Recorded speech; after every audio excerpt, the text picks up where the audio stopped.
Spinning records, got the lights down low. Souldisco, where the groovy people go. Hit play, let the music flow. Old school beats with a modern glow. Hello everybody and a very warm welcome back to the latest episode of Hidden Jewels of Soul and Disco. I do hope you're doing absolutely fantastic. In this week's episode, I'm featuring the princess of Motown, the irresistible Tammi Terrell. Thanks for letting us. Tammi, how long have you been singing? Oh boy. Long time? Well, since I was about 12, professional. See what you do. I'm sorry. Well, let me ask you a question. A personal question. No. Oh. How about an impersonal question? Okay. Okay. How old are you?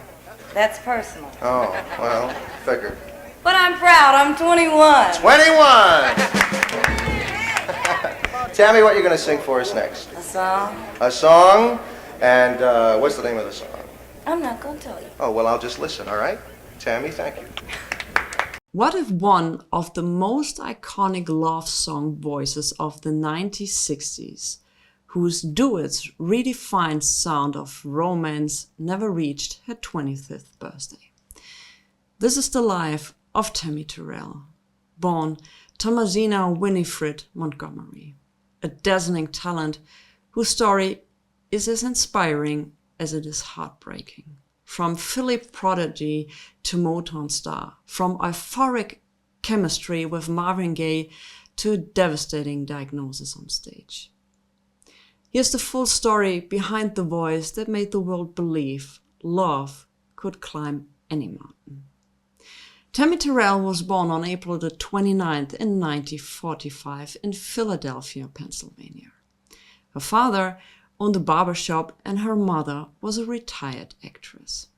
She graduated with honors from Germantown High School and, according to family accounts, she earned a full scholarship to the University of Pennsylvania with plans to study medicine.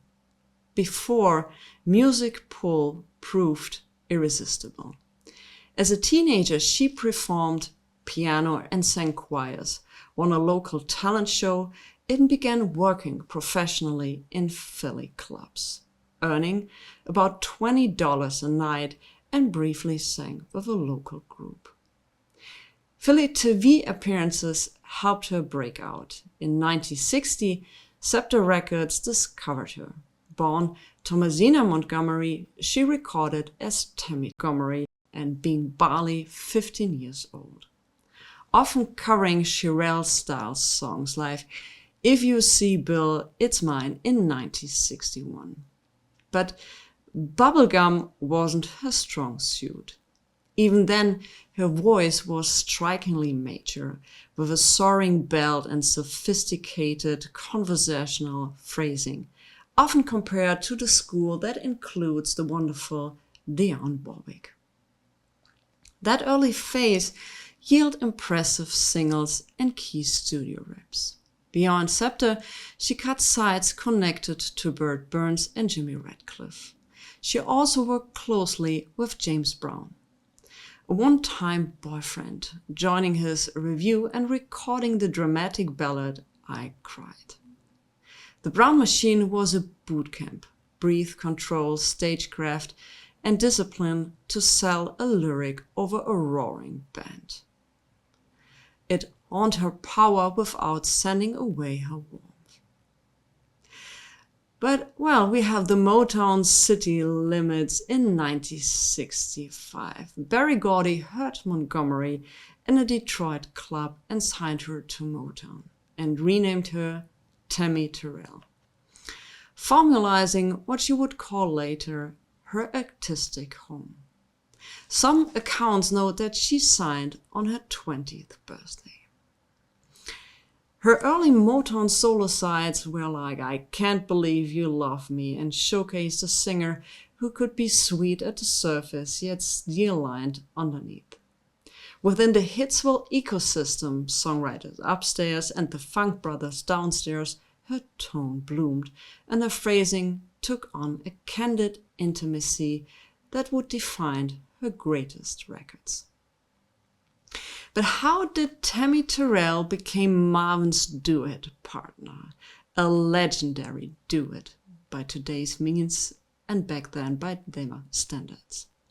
By the mid-1960s, Marvin Gaye had already cut successful duets with Mary Wells and Kim Weston. But both singers moved on from Motown and the label wanted a new long-term pairing for Marvin. Inside Hitsville, producers Harvey Fuqua and Johnny Bristol, who had been developing Tammy's solo material, heard how her bright, quick phrasing could lock with Marvin's velvet baritone. They proposed a match and went searching for the right songs to launch the duo. That's when Nick Ashford and Valerie Simpson entered.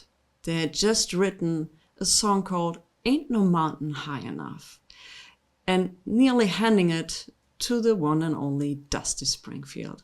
Then pulled it back specifically for Marvin and Tammi at Bristol's and Fuqua's request. Well, we were approached to submit songs for Marvin Gaye and Tammi Terrell. And I think it was Johnny Bristol and Harvey Fuqua, who were the producers at the time, who were looking for material. And they were producing Marvin Gaye and Tammi. And actually, that was our entree into Motown. Mm-hmm. And the song that we gave them, which was Ain't No Mountain High Enough, we had just played it for Dusty Springfield, and we almost gave it to her. But then realizing that Marvin Gaye and Tammi Terrell were looking for a song, it felt so right for them that we had to call up Dusty and say, so sorry, but we got to pull our song and give it to Johnny. And that's how he got the song. All right. Johnny Bristol and Harvey Fuqua were looking for material, the new pairing of Marvin Gaye and Tammi Terrell. So songwriters Nick Ashford and Valerie Simpson's new to Motown had just played Ain't No Mountain High Enough for Dusty Springfield and nearly gave it to her. Realizing Marvin and Tammi needed a song, they pulled it back and handed it to Bristol and Fuqua for the duo.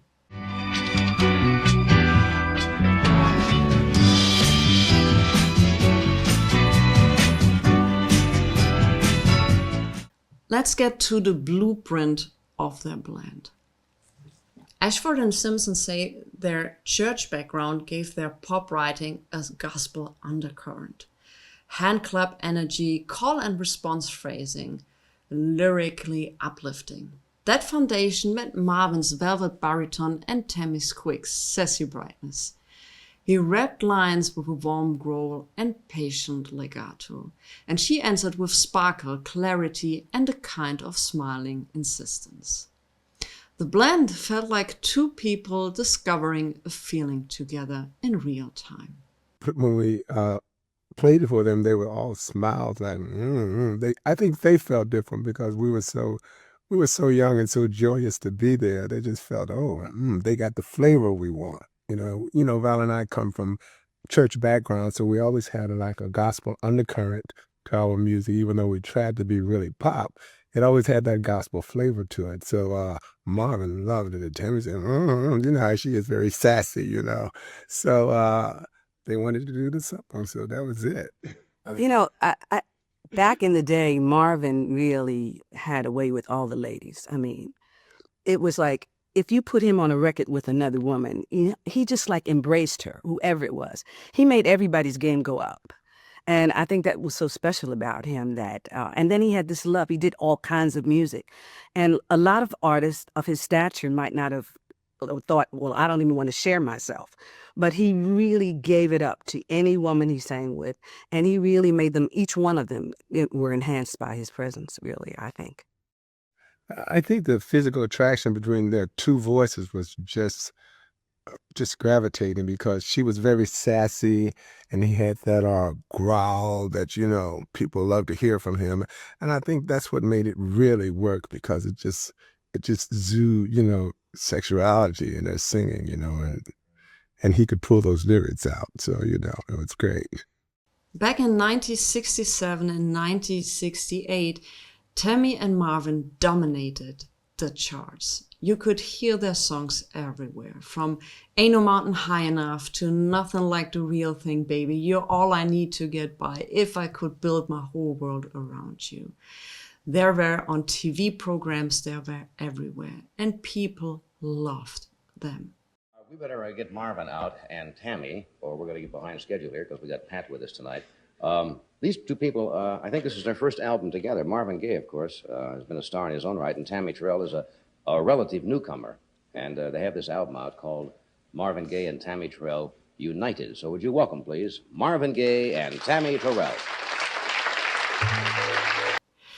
Ashford and Simpson built these songs, and that was a main secret, like stage plays. So they had clear roles and we had emotional turns. We also have to consider that schedule and touring and later Tammy's health meant separate session, and these were carefully put together. So each line is delivered to the other, not just beside the other. And that's one of the most important ingredients why these songs worked so great together. Tammi had lifelong problems with headaches. And in 1967, those headaches worsened, so sessions had to be slowed. She insisted on working, and producer paced the takes to match her strength. In the room, Marvin was protective and encouraging, coaxing one more pass when fatigue kept in and helping her find that girlish sparkle. On later sessions, they were together in the studio, but for the first songs they released, they were not together in the studio.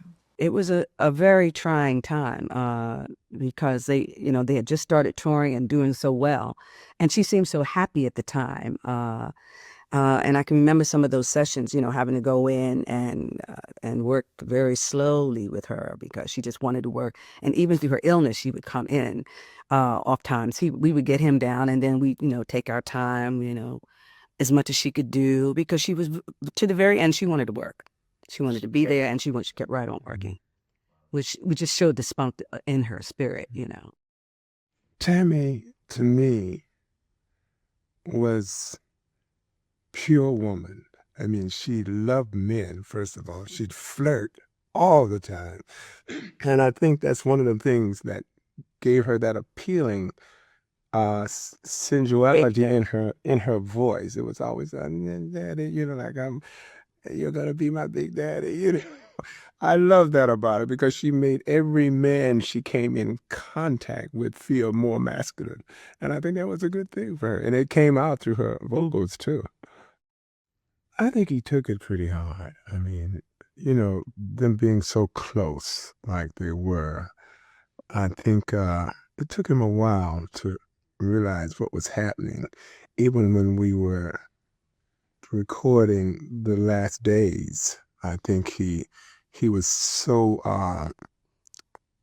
protective of her and always trying to make her comfortable and just making sure everything with her was all right. And I think he's the one who gave her the strength to keep going, keep finishing the songs, because she'd just get tired, and he'd say, "Oh, Tammi, you can do it," and she would muster up again and get that girly thing going again, and she could do it. And it was amazing. And I know it got to her pretty bad. It took him a while to get over it. Before we continue to Tammy's solo work and her health issues, I want to point out how much the collaboration and the relationship Marvin had with Tammi changed Marvin. The bond and the loss were a catalyst. He withdrew after Tammy's passing, then trusted the voice he's been shaping at the piano, leading ultimately to what's going on. After she passed away, I mean, Mario I guess he was sort of secluded, and he was working on what's going on. Did you have any inkling that he was going in a different direction musically? And did you hear any snatches of that before it was actually released and, recorded and released? Well, Marvin was such a wild thing in a way. He had many personalities, and I think he was always on the brink of discovery to me. He was always working on something new. I want to change. First, he wanted to be just a pure pop singer, and then Barry and him didn't want that, and then he changed his idea about that, and then, but when he'd mess around at the piano, I think that's when the real Marvin would come out. Not someone producing him, but him throwing out his feelings, and I think that's how What's Going On was birthed. How he came into his own as a writer, songwriter, producer himself. I think the irony is that he knew where he was and who he was so long before the company even would allow him to be, because it sat there for a year. It was so new they couldn't hear it. They couldn't understand it. They couldn't believe that this message was going to reach the masses. And it's a treasure that sat on a shelf for a year because we were waiting for them to grow up to where he was musically. And there's an irony there. Mary Elizabeth was saying earlier that Marvin, what you were saying, that Marvin always seemed to be sitting at a piano, doodling, working beats and stuff. And well, I don't think anyone knew how good he was. I think it was like a discovery for everybody that he could find those great chords and put his thoughts to them. I think no one really knew how good he really was. But even in the hearing, to me, the idea that they just couldn't hear it and grab it, you would think, who could, put that play what's going on and you not know you got a hit on your hands? Why do I have to wait a year? Well, at that time, it was so controversial. I think they wanted to keep the Motown platform not political, more just love themes. I think that was the holdback for that album. Let's talk about now Irresistible Tammi. Tammi's only solo album released during her lifetime. And here it is in all of its late 60s glory. And I mean, I love the cover art of this album. From the front up to the picture, it's perfect. On the backside, you have an absolutely stunning picture of Tammi Terrell. This is a UK first pressing. I found it a couple of years ago on a record fair in absolute pristine condition. At first sight, I thought it was a reissue because it looked like new. There was also a record store release of this album. You will find reissues. If you want to have an original copy, you will find them. They're affordable and available. But let's dive a little deeper into the recording process of this album. Because Motown didn't cut this album in a single burst. Irresistible was assembled in early January of 1969 from solo masters Tammi recorded between 1965 and 1968. And it was then issued as Motown MS 652. Trade columns were already tipping it that month. Billboard's Soul Source noted she was due with a solo LP, Irresistible Tammi. And Motown chronicler Adam White logs the LP's appearances on January the 6th in 1969. By March, it had reached number 39 on the Billboard's R&B album charts. Most cuts sprang from Hitsville, USA's Studio A in Detroit and tracked the Motown way. So we have live rhythm sections first with the Funk Brothers, then the vocal stacks, and then, of course, the sweetening. On these sides, Tammi's lead is framed by the Motown's go-to background vocal teams, the Andettes, and these women, I can't point out enough, deserve so much credit. These women are the unsung heroes of Motown, and I highly suggest that you check out these ladies. And of course, we have the Spinners on backing as well, so we are in for an absolutely treat.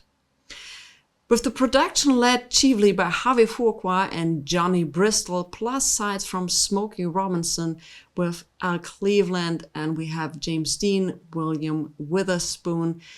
team, and because the session stretched over such a long period of time, Motown sometimes recast Tommy's solo vocals after the fact, because there are two resistible tracks that had their original solo mastered overdubbed with Marvin's voice. We've discussed this earlier, that they weren't always in the studio at the same time due to their schedules. So what they did was they borrowed material from these masters, and Marvin put on his second voice. And to create duets, they took the song Hold Me, Oh My Darling, which was used in at the United album in 1967, and I Can't Believe You Love Me was also reworked for their Easy album in 1969. And in the third case, Come On and See Me, that was re-recorded for the duo's You're All I Need album in 1968. What's on the record and where it came from, well, Irresistible isn't a rush job. It's curated, it's a snapshot of her solo work. In 1965, she had the breakout I Can't Believe You Love Me, which was written by Foucault in Bristol, and introduced the cool steel under her sweetness. Hold Me, Oh My Darling shows the same team stretching her phrasing against a very tight groove. Come On and See Me from 1966, which is also included on the album, became one of her signature solo sides. In 1967, Smokey and Al, What a Good Man He Is, arrived as a Motown single M115 and was produced by Smokey Robinson and Al Cleveland. And you can still find the 45 catalog listings today.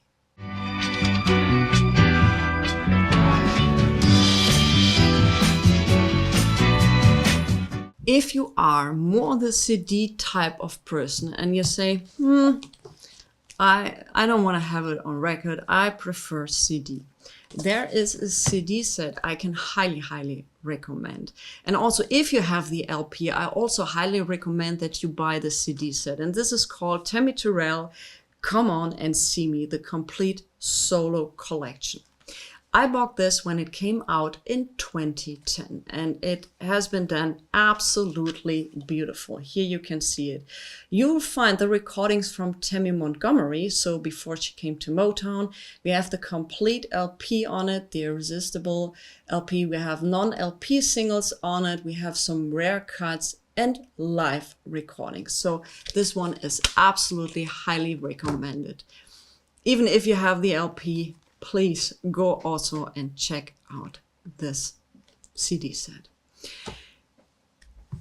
So what comes now is the sad part of the story, because I would have loved how Tammy developed after the 60s.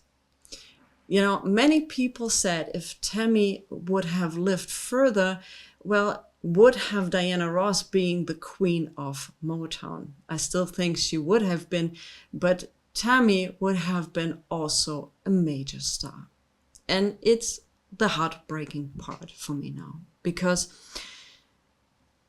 Tammy had what they found out later, a brain tumor. And in the late 60s, she underwent many operations. And each operation left her sometimes with being temporarily blind, or she couldn't see on one eye, she couldn't move an arm. You know, we're talking about the late 60s and brain surgery. So Tammi Terrell slipped into coma and died on March the 16th in 1970, at just being 24 years old. At that time, she was engaged to Dr. Ernest Ernie Garrett. Her funeral took place on Friday, March the 20th at the James United Methodist Church. She was buried next day at Mount Law Chemistry in Sharon Hill, Pennsylvania. Contemporary reports noted that her mother limited Motown attendance, except Marvin Gaye, who delivered a wonderful speech while You're All I Need to Get By was played. Ashford and Simpson note that Marvin took it very hard, withdrawing as he searched for a new artistic path. And we'd like to sing for you now a medley of songs. We had the wonderful pleasure of going back into our repertoire to find the songs that she loved most. And these 3 songs we chose. We're gonna call this the Tammi Terrell medley in loving memory of Miss Tammi Terrell. Thank you. For her, I thank you. I hope you enjoy. Tammi's legacy begins with a duet blueprint. 2 equal partners, emotionally alive, never drawing each other out.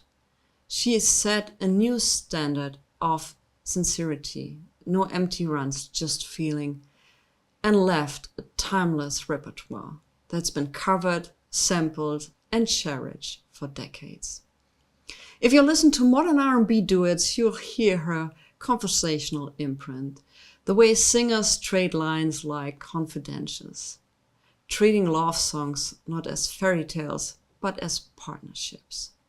And most importantly, the anthology Come and See Me finally gathers together all her solo work and revealing her full range of talent and personality.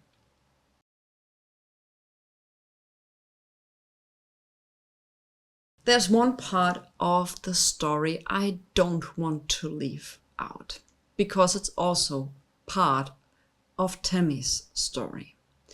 From 1962 till around 1963, when Tammi joined the James Brown Review and recorded I Cried for James Brown's Try Me label in 1963 under her early stage name Tammi Montgomery, multiple reliable historians note that the relationship was abusive. A 1989 Rolling Stone investigation quoted famous Flames member Bobby Bennett describing an assault he said he witnessed, after which Tammi left James Brown. She also had a relationship with David Ruffin from 1966 to 1967. So Tammi met Temptations lead singer David Ruffin while touring the Motown Revue. And their romance became serious quickly.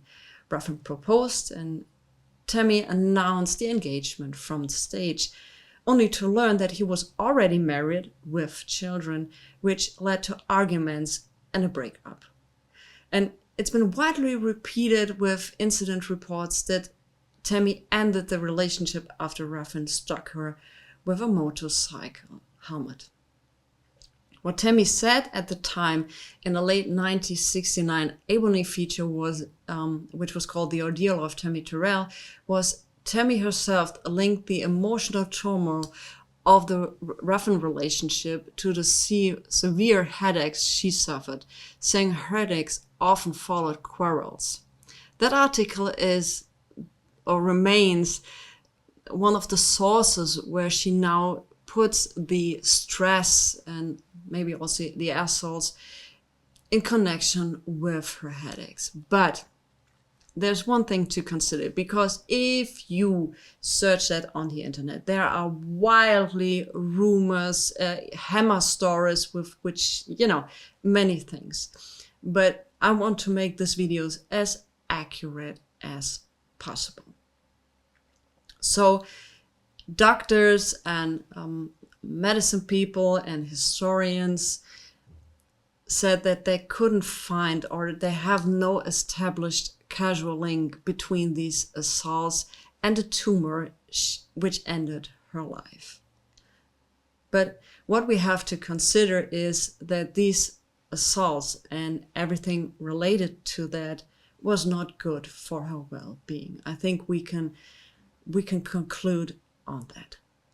So in my humble opinion, these relationships weren't good for her health, and also, developing this tumor, which has been also stated from various sources that she had headaches from her earliest childhood on. But there are no accounts from Tammi herself.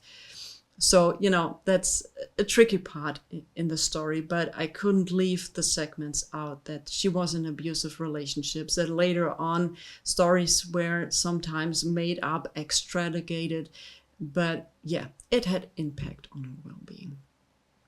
But to finish this up, all I can say is, if you haven't heard Tammi Terrell yet, if you heard, I'm pretty sure if you're watching this video, you have heard her duet songs with Marvin Gaye, but you should absolutely check out her solo work. For me, the combination of these two is perfect. If you say vinyl is not for me, please get this CD set. And you also find her recordings on Spotify and in YouTube. Thanks for watching this marathon. If you're still with me, thank you so much for following me along the story of Tammi Terrell. And all I can say is thanks for watching, and I catch you on the next one.